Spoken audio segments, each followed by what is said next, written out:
Now, Stamford officials getting to work on plans to harden security at the city's public schools after they say a phony threat called in last month highlighted areas that could use improvement. News 12 Connecticut, Sean McCabe with more from the Government Center.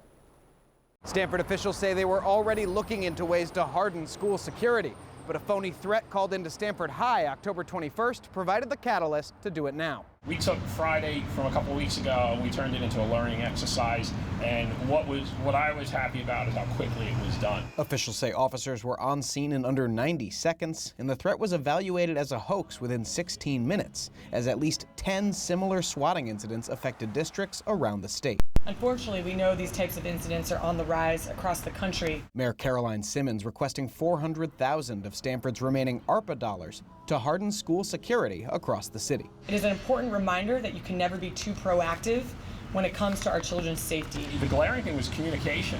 How are we talking to the individual schools district-wide? And then how do we talk between agencies? Security Director Joe Kennedy says in future it's important to keep schools up to the minute on an evolving situation. Because we can't just keep calling lockdown every 2 seconds.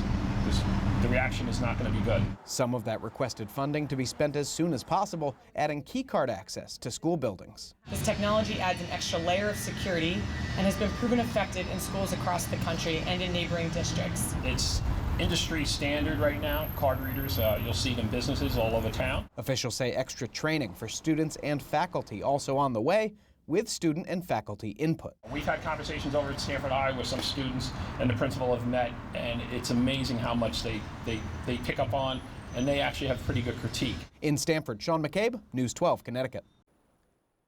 Stamford officials say that police will also be visiting local schools to teach students and staff what to expect when police respond to a potential active shooter situation.